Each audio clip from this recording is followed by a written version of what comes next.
ನಮಸ್ಕಾರ ಸ್ನೇಹಿತರೆ, ಮತ್ತೊಮ್ಮೆ ಸ್ವಾಗತ ನಿಮ್ಮ ರಿಟೇಲ್ ಡ್ಯಾಡಿ ಯೂಟ್ಯೂಬ್ ಚಾನಲ್ಗೆ. ಸೊ ಇವತ್ತಿನ ವಿಡಿಯೋದಲ್ಲಿ ನಾವೇನು ಕಲಿತಾ ಇದ್ದೀವಿ ಅಂದರೆ opening balance of customer. So opening balance of ಕಸ್ಟಮರ್ದು ಹೇಗೆ ಆ್ಯಡ್ ಮಾಡೋದು ನಮ್ಮ ರಿಟೇಲ್ ಡ್ಯಾಡಿಯಲ್ಲಿ ನೋಡೋಣ ಬನ್ನಿ. ಸೊ ಮೊದಲನೇದಾಗಿ ನಾನು ಮಾಸ್ಟರ್ ಎಂಟ್ರಿಯಲ್ಲಿ ಮಾಸ್ಟರ್ ಎಂಟ್ರಿ ತೋರಿಸ್ತೀನಿ. ಮಾಸ್ಟರ್ ಎಂಟ್ರಿ ಅನ್ನೋ ಆಪ್ಷನ್ ಇದೆ. ಮಾಸ್ಟರ್ ಎಂಟ್ರಿ ಆಪ್ಷನ್ನಲ್ಲಿ ಕ್ಲಿಕ್ ಮಾಡಿ, ಇಲ್ಲಿ ಕಸ್ಟಮರ್ ಇದೆ, ಇಲ್ಲಿ ನೋಡಿ ಕಸ್ಟಮರ್ ಅನ್ನೋ ಆಪ್ಷನ್ ಇದೆ. ಓಕೆ, ಸೊ ಇಲ್ಲಿ ನಾನು ಎಂಟರ್ ಮಾಡ್ತೀನಿ. ಯಾರು? ಸುದೀಶ. ಓಕೆ, ಸುದೀಶ ಅನ್ನೋದು. ಓಕೆ,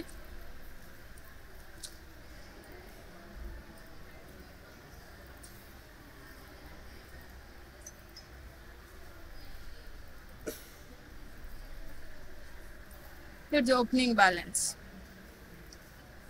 ಎಷ್ಟು ಕೊಡ್ಬೇಕಾಗಿರುತ್ತೆ? ಓಪನಿಂಗ್ ಬ್ಯಾಲೆನ್ಸ್ ಅಂದ್ರೆ 1400 ಅನ್ಕೊಳ್ಳೋಣ. ಸೊ ನಾನು ಸೇವ್ ಮಾಡ್ತೀನಿ.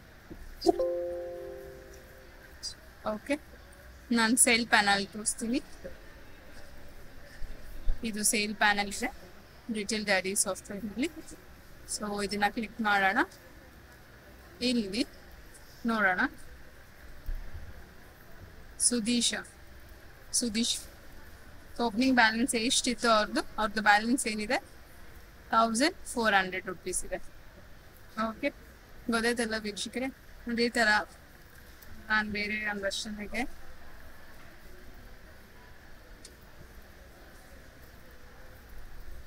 ಕೊಡ್ತಿದ್ದೀನಿ.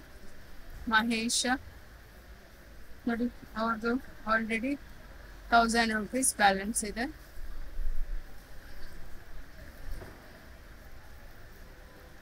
ಸರ್ವೇಶ ನೋಡಿ, ಸರ್ವೇಶ ಅನ್ನೋದು ಓಪನಿಂಗ್ ಬ್ಯಾಲೆನ್ಸ್ ಏನಿದೆ 2500 ಇದೆ.